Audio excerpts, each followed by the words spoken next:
دا خره دې خواته دی راوبله عثمان هغه موټر دې څه کوي د خره څه به کوي قسم خان اجزل ګران څو موټر مې خرڅ کوي د خرن په واس نو خره ته څه به کوي ای وروره ریړۍ پر جوړومه دا کوټ اپرپشن یې په سواري کې چلوم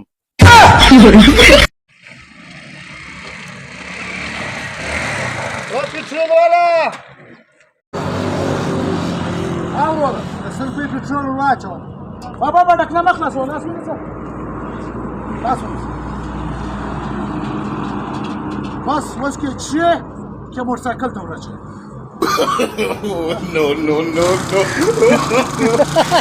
زه واده نه کوم چې هر څو ښایسته نجلۍ سي زه واده نه کوم د واده په باره کې بله وار ماله ټلیفون مه راکوه چې هر څو ښایسته نجلۍ سي نه کوم بله وار په دوه ماله چې ټلیفون ونه کړې د واده دا خپل کار که تا نسه بسته انجونې دې ته راکړې دا څوک دی الو ته څوک یې چې بار بار دا زما زوی له ټلیفونه کوې واده وکړه واده خو ما کړی دی ما په ځان څه جوړه کړې ده تر دا بلا زلیله ژوند نشته د واده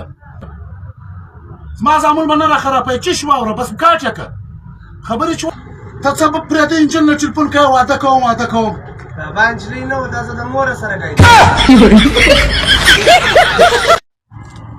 السلام علیکم وعلیکم سلام وروره ناوس یم 2 ساعت پې خوراک کور ته راشم په وړم یاره 200 خو نه لرمه دا 1000 روپۍ واخه د 300 راشن واخه دا نورې ماله برته راوړه ور د ودان څه په دې څه تایید بار نه دی ورور د 1000 روپۍ درته ویوړل یا ایماندار او ماته ایماندار ښکاري نیچ ویس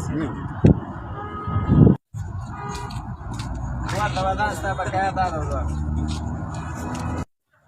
عثمانه دا څونه ایمانداره وخته یې که ایماندار او که بېمانه و ماته څه فرق راکوي ما خپل نکلي زری وچلوئ ملګرو ته راسئ دلته یو ځوان ولاړ دی د ده څه یو سوال وکړو سلام علیکم وعلیکم السلام په پښتو کې پوښتنه څه کوم په اردو کې جواب راکوی سي ولې نه نو په پښتو کې یو متل دی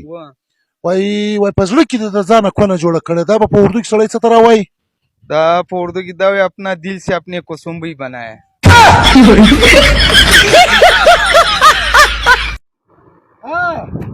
څنګه ساکشنیان دي ته درځه پسې وګرځې چې پیدا یې کړو دا دې نه دي پیدا کړي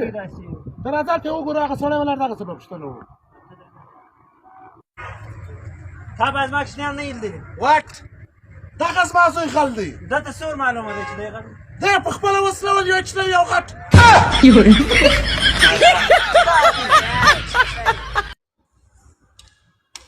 عثمان خانه جوړې دي څنګه ده فرق خانه ټوخه خو مې بنده سوه لږ د ستا مسله لاسته پنشن یې مه کوه خدای مهربانه حساب به دې خدای بند